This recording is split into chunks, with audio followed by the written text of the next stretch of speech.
Bago natin simulan ang part 4 na po, nais ko munang magpaabot ng taos-pusong pasasalamat sa inyong walang sawang pagsuporta sa ating YouTube channel.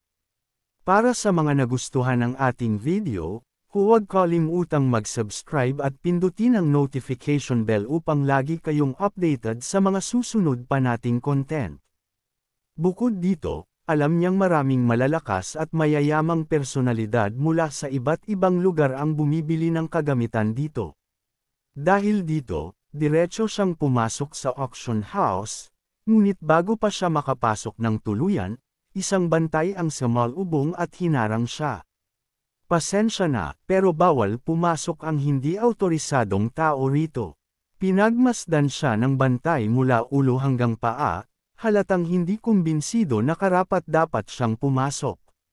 Sa halip na umatras, matatag na sumagot si Yeching, isa akong collector, at may dalang gamit na nais kong ipasali sa auction. Ngunit imbes na maniwala, bahagyang tumawa ang bantay. Ikaw, isang collector, hindi nito maitago ang pagdududa sa mukha. Kung ganun, sabihin mo nga, anong ranggo mo? Alam ni Yeching na kahit sabihin niyang rank 5 siya, hindi pa rin ito babaguhin ang impresyon ng bantay. Kaya, nagpasya siyang sabihin ang totoo. Sa ngayon, ako ay isang rank 1. Kaagad na nagbago ang ekspresyon ng bantay, at sa isang iglap, sinubukan siyang itaboy palabas. Ikaw ba'y baliw? Sigaw ng bantay. Alam mo ba kung anong uri ng lugar ito? Isa itong auction house kung saan pumupunta ang pinakamayayaman sa mayayaman. Dito sila gumagastos ng malalaking halaga upang makuha ang pinakamahuhusay na kagamitan. Sa tingin mo ba, may mayaalok kang kahit ano? Subalit, sa halip na umatras, kalmado lang na inilabas ni Yeching ang isang balot na sandata mula sa kanyang storage at iniabot ito sa bantay. Bago mo ako palabasan, bakit hindi mo muna ito suriin? Napangisi ang bantay at tumawa ng bahagya. Haha, isang basura lang ba ang dala mo? Ni hindi na kailangan ng mahabang oras para masuri yan. Ngunit kahit pa nagbibiro ito, inilagay pa rin niya ang sandata sa isang value assessment machine upang malaman ang tunay na halaga nito. Ilang saglit ang lumipas, lumitaw ang resulta. 0. Nilingan niya si Yeching at malakas na sinabi, walang halaga ang sandatang ito. Mas mabuting itapon mo na lang ito sa basurahan. Ngunit bago pa niya matapos ang kanyang pananalita, iniwan ni Yeching ang sandata sa kanyang kamay. Nang bumagsak ito sa lupa, bahagyang humiwa ito sa sahig. Napatingin ang bantay at nanlaki ang kanyang mga mata sa gulat. Isang minuto lang, paano naging ganito katulis ang patalim na ito? May mali rito. Oo, may mali. Dahil sa pag-aalinlangan, agad siyang lumapit sa sandata at ginamit ang isang special magnifying glass upang masuri ito ng mabuti. Ngayon, masusing niyang ininspeksyon ang halaga nito, at sa pagkakataong ito, pagkatapos niyang tingnan ng mabuti, napamulagat siya at napabulalas. Hindi ito basta-bastang gamit, isa itong unique item. Ang hawak niyang sandata ay walang iba kundi ang Dark Unique Dagger, isang patalim na may lalim na singtindi ng mga lihim na nakatago sa kailaliman ng dungeon. Bukod dito, may espesyal na kakayahan ito.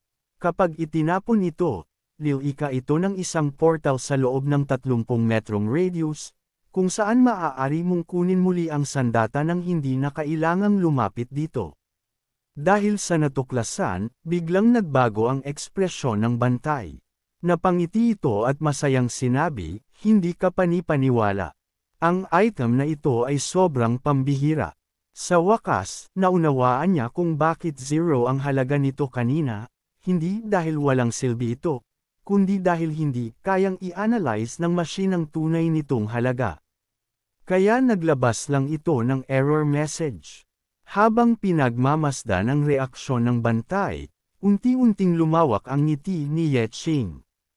Alam na niya ang lahat ng ito, bago pa man siya pumasok dito. Maya-maya, ipinakita ang eksena na naganap kalahating oras bago ito mangyari. Habang inaayos ni Ye Qing ang kanyang mga kagamitan, hindi niya maiwasang mapabuntong hininga. Dahil sa hindi inaasahang pagbagsak ng bahay matapos ang transformation ni Shouju, kailangan niyang ipadala muna ito sa isang hotel pansamantala. Samantala, siya mismo ay pansamantalang titira sa dungeonment ng kanilang landlord. Habang iniisip ito, lalo lang siyang nenas. Magkano na naman ang dapat kong bayaran sa nasirang bahay na yun? Alam niyang aabot sa 2 milyong yuan ang gastos para muling ayusin iyon. At kung gagastusin niya ang lahat ng kanyang natitirang pera para rito, ganap siyang mauubusan ng pondo. Wala siyang ibang magagawa kundi maghanap ng paraan upang kumita ng pera, at ang tanging paraan ay ang pagbenta ng ilan sa kanyang mga kagamitan. Alam niya na ang pamilihan ay pawn ng mga high-quality na kagamitan, ngunit ang top-grade items ay bihira pa rin. Bukod pa rito, karamihan sa mga job holders ay handang gumastos ng malaking halaga para lamang makabili ng isang dekalidad na sandata na maaari nilang gamitin sa panghabang buhay. Ngunit, ang mga gamit na hawak niya ngayon ay maaaring ituring na walang halaga para sa mga mayayamang mamimili. Kaya alam niyang magiging napakahirap ibenta ang mga ito sa tamang presyo. Kahit ibenta pa niya ang ilan sa kanyang pinakamahusay na kagamitan, pinakamataas na ang ilang milyon bilang kapalit. Ngunit sa sandaling iyon, may naisip siyang plano. Sa loob ng kanyang system, lumitaw ang isang kakaibang icon, ang parehong altar na dati niyang nakita.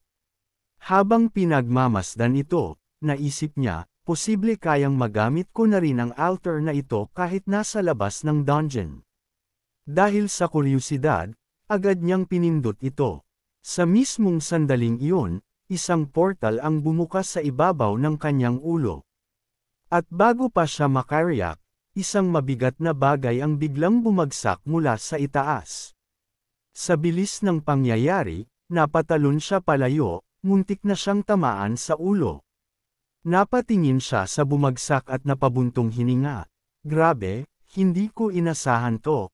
Mukhang kaya ko nang gamitin ang altar kahit nasa labas ako ng dungeon. Pero, saglit siyang natahimik habang tinitingnan ang maliit na espasyo na kinaroroonan niya. Ang tanga ko rin. Sa ganitong kaliit na lugar, muntik ko nang madurage ang sarili ko.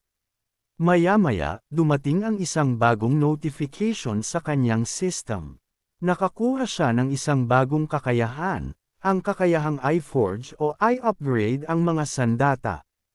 Ibig sabihin, maaari niyang gawing high quality ang mga mabababang kalidad na kagamitan. Habang tinitingnan ang isa sa mga nakuha niyang gamit mula sa dungeon, napangiti siya. Kung kaya ng altar na ito na pataasin ang kalidad ng mga armas, ibig sabihin, kung i-upgrade ko ang isang rare item, maaari itong maging mas malakas, baka maging isang napakahalagang sandata pa. Nagpatuloy siya sa pag-iisip, at kung tuloy-tuloy kung i-upgrade ang isang sandata, maaari itong maabot ang pinakamataas na antas, baka maging isang legendary weapon. Napatingin siya sa isang mahabang espada na nasa kanyang inventaryo. May level requirement ito na 17, kaya hindi pa niya ito magagamit. Bukod doon, kung ibebenta niya ito sa market, hindi rin ito ganoon kalaki ang halaga, mga 10,000 hanggang 20,000 yuan lang. Dahil dito, napagpasyahan niyang gamitin ito bilang sakripisyo upang masubukan ang forging process. Sinimulan niya ang forging, at agad itong kumonsumo ng 30 tribute points bilang bayad sa proseso. Pero sa hindi inaasahang pangyayari, forging failed. Biglang nawala ang espada, naging ganap itong basura. Napatingin siya sa screen at halos mapasigaw. Ano? Paano nangyari yun? Akala ko ba pwede kong i-upgrade ang mga sandata? Napaisip siya. Siguro, masyadong mababa ang grade ng sandatang iyon, kaya hindi ito kinaya ng forging process. Muli siyang naghanap ng panibagong kagamitan upang i-upgrade. Sa pagkakataong ito, kumuha siya ng isang Titan Hand, ay napakalakas na sandata na nangangailangan ng level 34 upang magamit. Ang presyo nito sa market, umaabot ng 100,000 yuan. Dahil dito, mas naging maingat siya sa proseso ng forging. Ngunit nang matapos ito, isa na namang pagkabigo, forging failed.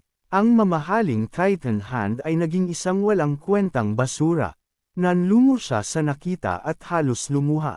Bakit ganito? 2 beses na akong nabigo. Habang iniisip niya ang problema, napansin niya ang isang kakaibang detalye. Kung hindi ang sandata mismo ang problema, baka nasa proseso ng forging ang mali. Nagsimula siyang mag-isip. May mekanismo kaya na hindi ko pa nauunawaan. Baka may espesyal na paraan para mapaga niya ito. Sa sandaling iyon, napansin ni Yeqing ang isang hindi pamilyar na icon sa ibabaw ng altar. Isa itong unidentified eye, at mukhang may espesyal itong gamit. Biglang kumislap ang identification ng forking altar, kasabay ng isang notification. Ang proseso ng pag-identify ay matagumpay na natapos. Ngayon, mababasa na ni Yeqing ang tunay na impormasyon tungkol sa altar. At sa mismong sandaling iyon, nalaman niya ang nakatagong lihim nito, isang unique item ang nasa harapan niya. Ito ay tinatawag na Junk Forge Altar, isang altar na may kakayahang gawing bago at mas mataas na kalidad ang mga basurang kagamitan. Ngunit may isang natatanging kondisyon. Kapag ang isang item ay mababang kalidad o isang basura, tataas ang success rate ng forging. Ngunit kung mataas na kalidad ang item na ipapasok, bababa ang success rate, at posibleng masira ito ng tuluyan. Habang binabasa ito, napatawa si Yeqing. Haha, mukhang nilikha talaga ang altar na ito para sa mga basura. Para bang ang Diyos ng mga basurang kagamitan ay patuloy akong sinuswertehan. Napansin niyang halos lahat ng nakuha niyang kakayahan ay may kinalaman sa pag-recycle o pagproseso ng basurang items. Pero sa pagkakataong ito, natuklasan na niya kung paano ito gagamitin ng tama.